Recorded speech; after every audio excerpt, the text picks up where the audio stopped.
오늘은 1990년대 일본에서 일어난 경제 대붕괴, 바로 버블 경제의 몰락에 대해 이야기해 보겠습니다. 이 사건의 특별한 점은 단순한 주식시장 폭락을 넘어 한 나라 전체의 경제 패러다임을 바꿔놓았습니다. 잃어버린 30년이라는 말 들어보셨죠? 바로 여기서 시작됐습니다.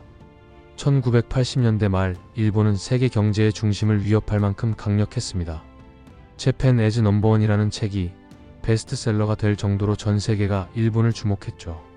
도쿄 항공 부지 가격만으로 캐나다 전체를 살 수 있다는 말이 회자될 만큼 부동산 가격은 천정부지였고 니케이 지수는 연일 최고치를 경신했습니다. 그런데 불과 몇 년 만에 이 모든 게 신기루처럼 사라져버렸습니다. 어떻게 이런 일이 가능했을까요? 그리고 이 경험이 현재 우리에게 주는 교훈은 무엇일까요? 모든 건 1985년 9월 22일 플라자 호텔에서 시작됐습니다. 미국, 영국, 프랑스, 독일, 일본 재무장관들이 모여 플라자 합의를 체결했습니다. 당시 달러가 너무 강해 미국은 무역 적자가 심각했고 일본과 유럽은 흑자가 커지고 있었습니다. 이를 조정하기 위해 5나라가 합의했습니다. 달러 가치는 낮추고 엔화와 마르크 가치는 올리기로 한 겁니다. 그 결과는 극적이었습니다. 엔화 가치가 1달러당 240엔에서 120엔까지 2배나 뛰어 올랐습니다. 일본 제품의 국제 경쟁력이 하루아침에 반토막 난 거죠. 도요타나 소니 같은 수출 기업들은 비상이 걸렸습니다. 일본은행의 대응은 예상 가능했습니다. 엔고 쇼크를 완화하기 위해 금리를 대폭 내린 거죠. 5%였던 기준금리가 2.5%까지 떨어졌습니다. 저금리의 효과는 즉시 나타났습니다. 은행들이 돈을 마구 빌려주기 시작한 거예요. 그런데 이 돈들이 생산적인 투자로 가지 않았습니다. 대부분 부동산과 주식으로 몰려들었죠. 여기에 일본의 금융 정책적 구조가 더해졌습니다. 당시 일본은 메인뱅크 시스템이라 불리는 구조 속에서 은행과 대기업이 긴밀하게 연결되어 있었습니다. 위험 관리보다는 관계 유지를 위해 대출이 계속 확대됐고 정부도 토지세제를 완화하면서 투기를 억제하기보다 경기 부양을 우선시했습니다. 이런 제도적 환경은 거품을 더욱 키우는 역할을 했습니다. 부동산 광풍이 시작됐습니다. 1985년부터 1990년까지 단 5년 만에 도쿄 상업용 부동산 가격이 5배 올랐습니다. 주거용 부동산도 3배 이상 뛰었습니다. 일본 전체의 부동산 가치가 미국 전체보다 4배 이상 비싸졌습니다. 지금 생각해보면 정말 비정상적인 상황이었죠. 당시 도쿄 직장인들의 절망을 보여주는 통계가 있습니다. 평범한 셀러리맨이 아파트 한 채를 사려면 연봉의 18배가 필요했습니다. 지금 서울 상황과도 겹쳐 보입니다. 젊은 일본인들 사이에서는 평생 일해도 집 못 산다는 절망감이 퍼져나갔습니다. 주식시장은 더 극적이었습니다. 니케이 지수가 1985년 13,000포인트에서 1989년 38,915포인트까지 치솟았습니다. 3배 가까운 상승이었습니다. 도쿄증권 거래소의 시가총액은 뉴욕 증권 거래소를 넘어섰고 전 세계 시가총액의 45%를 차지했습니다. 기업들의 행동도 흥미로웠습니다. 소니가 컬럼비아 픽처스를 34억 달러에, 미쓰비시가 록펠러 센터를 14억 달러에 인수했죠. 일본 기업들이 미국의 상징적 자산을 사들이자 일본이 미국을 사고 있다는 말까지 나왔습니다. 당시 일본 사회 분위기는 버블 시대라는 말이 어울릴 만큼 과열되어 있었습니다. 도쿄 긴자의 클럽에서는 샴페인을 터뜨리며 주식 얘기를 나누는 게 일상이었고 택시 기사들까지 주식 투자에 뛰어들었습니다. 주부들은 부동산 투자 모임을 만들었고 골프장 개발 붐이 전국적으로 일어나면서 골프 회원권 한 장이 아파트 한 채 값과 맞먹기도 했습니다. 미술품과 고급 소비재도 폭발적으로 팔렸습니다. 당시 일본은 마치 세계를 주도하는 경제 대국처럼 보였죠.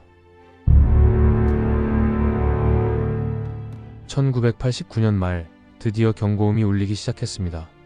일본은행 내부에서도 이건 정상이 아니다라는 목소리가 커졌습니다. 정치권과 언론에서도 우려가 나왔습니다. 그러나 경제 호황의 열기가 워낙 강하다 보니 실질적 대책은 늦어졌습니다. 누구도 파티를 먼저 끝내려 하지 않았던 거죠. 1989년 12월 일본은행은 기준금리를 2.5%에서 3.75%로 올렸습니다. 하지만 시장 반응은 미지근했습니다. 이 정도로는 거품이 꺼지지 않을 것이라는 인식이 많았거든요. 더 결정적인 조치는 1990년 3월 대장성이 부동산 총량 규제를 발표하면서 나왔습니다.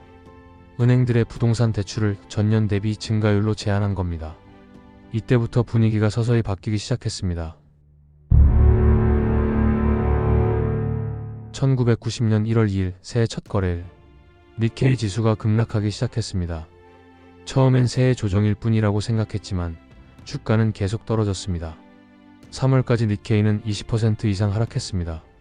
사람들은 여전히 곧 회복할 것이라고 믿었지만 그것은 시작에 불과했습니다.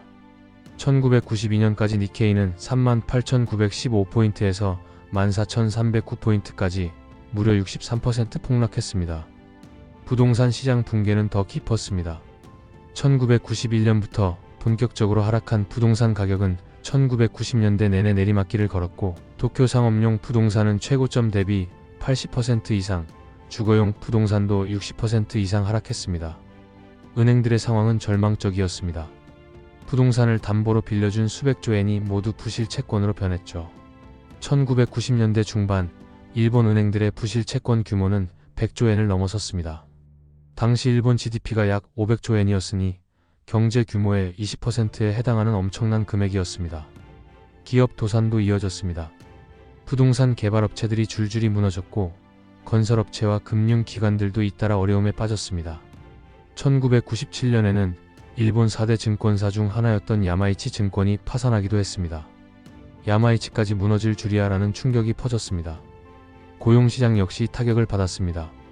일본의 실업률은 2%대에서 5%대로 치솟으며 대량 실업 시대를 맞았습니다. 구조조정이라는 단어가 본격적으로 사용된 것도 이 시기였습니다. 평생 직장 개념이 흔들리면서 중장년층 해고가 이어졌고, 일본 사회의 근간이었던 종신고용제가 흔들리기 시작했습니다. 그런데 일본의 위기가 장기화된 더 큰 이유는 위기 이후의 대응 방식이었습니다. 부실 채권을 과감히 정리하지 않고 은행과 정부가 시간을 끈 결과 경제 회복이 지연된 겁니다. 단기 충격을 피하려다 오히려 장기 침체가 고착화되었고, 그래서 잃어버린 30년이라는 표현이 생겨났습니다. 일본 버블 붕괴에서 배울 수 있는 교훈은 무엇일까요? 첫째, 저금리 정책의 함정. 저금리는 경기 부양에 효과적이지만 자산 거품을 키울 위험이 있습니다. 미국 연방준비제도 전 의장 앨런 그린스펀은 거품은 사전에 식별하기 어렵다. 터진 후 수습이 더 현실적이다. 라고 말한 바 있습니다. 하지만 일본의 경험은 그 대가가 얼마나 클 수 있는지 보여줍니다. 둘째, 부동산 불패 신화의 위험성.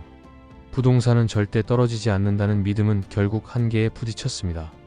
한정된 국토와 인구 집중, 경제 성장이라는 근거에도 불구하고 자산 가격은 펀더멘털을 넘어 지속될 수 없다는 사실을 확인시켜줬습니다. 셋째, 정책 대응의 타이밍. 일본 정부와 중앙은행이 대응에 늦었다는 비판이 많습니다. 그러나 반대로 너무 이른 개입이 시장 기능을 위축시킬 수 있다는 점에서 정책 당국의 딜레마도 분명 존재했습니다. 넷째, 사회 시스템의 양면성. 종신고용제와 연공서열제 같은 일본의 고유한 시스템은 빠른 구조조정을 막았다는 비판도 있지만, 동시에 위기 속에서 일정 부분 사회 안정망 역할을 했다는 평가도 있습니다.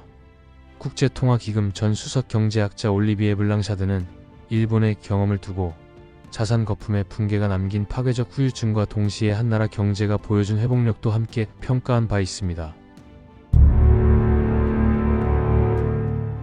2020년부터 이어진 초저금리 정책, 부동산 가격 급등, 주식시장 버블 논란.